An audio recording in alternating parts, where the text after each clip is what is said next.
Mala medid gar koth mala shelar mala medid. Chikon ban ka lesson dan lesson 3 wala ka new quarter pa ikona tok. La first and second Corinthians pa ikona tok.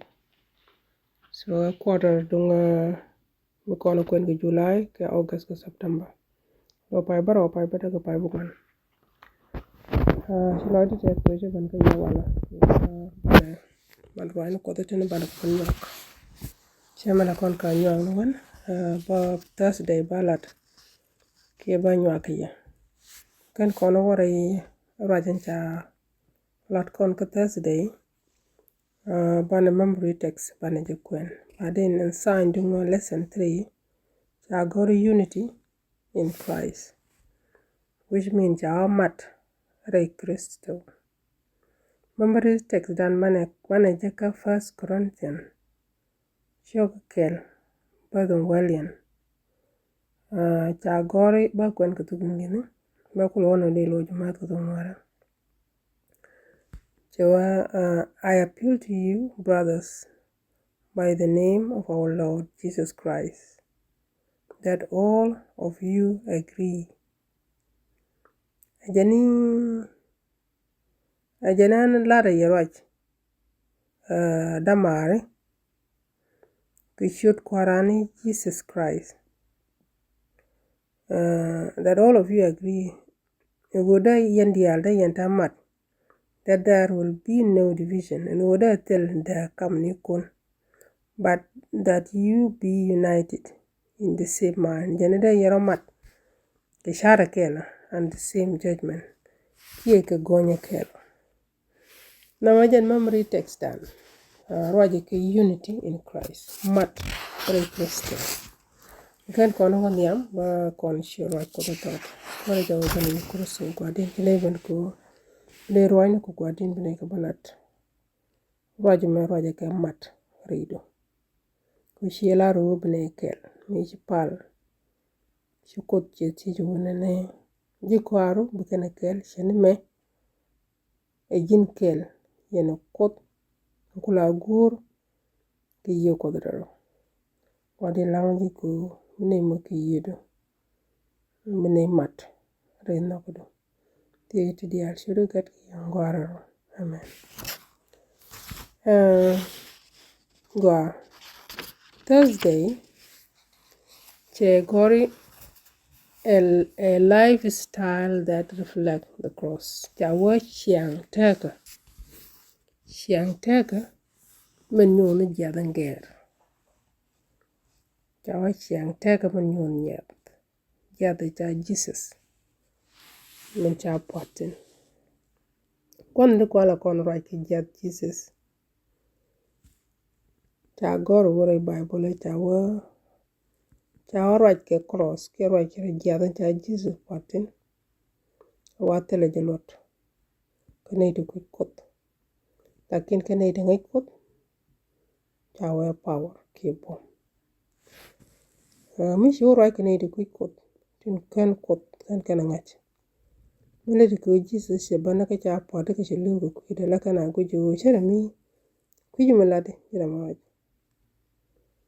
Apel mi chuko de te keke ken jiwa. Cha kamne tin ko ndu gure. Bana ko bana talo ai ko shikona ngat kero ai Bible ti cha lat ko shikona kap ala tok ko shikona ngat.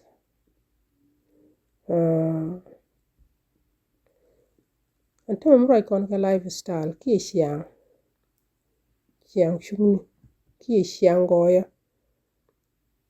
ki shiang dan connecting gwar ko kot ki to gwar ke Jesus. Chawana ni shiang dan they cross they reflect. Ngai kon wona ne mi kon kot ti kon no. Ti kon good news ti kon receive. Ke ti kon accept. Wona ne bana kot bana gwar. Cha widan cha lak. So kot ti kon je ko mi shiang no guriena. Ejane bi arodu deny. Shiro Shibila yen shengto angan bi shengre duno alo hotel mi bila shole ngan idungda kiye bana mabala dan lo gojini pondo lakin chaji mat ke Jesus kel no bujal ke Jesus kel ke bila ne let Jesus me be wi mon nude no kon tigde ki lifestyle dungde man bi chenga kon wi mon ke mo do kon goro bu kon agwich ka bu kon reflection bu kon kan no bana shenga shiande ko bu kan kon shenga shian ko do shian te ke Jesus then shi kon ji kware taban ngi kon am bug dun koron sene me pol je roj ke tungwan ka roj ke jak roj ke ne te gur kor Jesus ko ci kon ngaju ka lo ko dun koron sen je te ke ga on je te ko problem chane je last week but this week roj ke unity no kan dak down ki ken siang te shiro lot ko roj ko de ke jien sigen te tare na ko mo do kon ke siang tek tege ki siang to dong til na ro dientin then si kon ju ko re ko tele je siang de chata tu shara ke leader ajene leader mit bana goro e leader mu gor jog ya teriyo ko Jesus meche kon jo goro ka ka bajada lulu mane leader e ke jo goro ka bajada jad Jesus any leader mu ka jad Jesus ajen ba goro jago ko jad Jesus ajen ta power bana change ko bana kula change lifestyle dum Jesus any leader michi jel ko dupten jel koten ci ko na da gor and leader ta ban raje ke leader ba ko te Jesus no kon ke che evangelist no kon deacon no kon elder kon goro leader mishiande wo ke shian ko ke shian Jesus ko Jesus me be wi mon to kon wo nyot shiande wo bana jal ke ja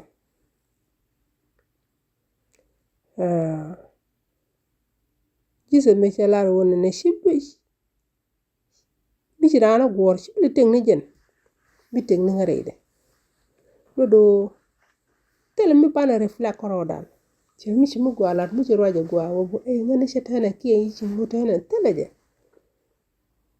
te leader mi ngane cha pa de ke succeed ke na mu lele gwa ka ji leader mu roje gwa ka ji no ne tu wan te dial to no goro glory be kam ko tel glory mu kam rodo tel liang mu kam rodo tel go mu kam rodo tel success mu kam rodo ti dial bu lo ko ajen logum ko bi succeed lado goro bijina faithful bijina ramungat ko bijina mungat ko do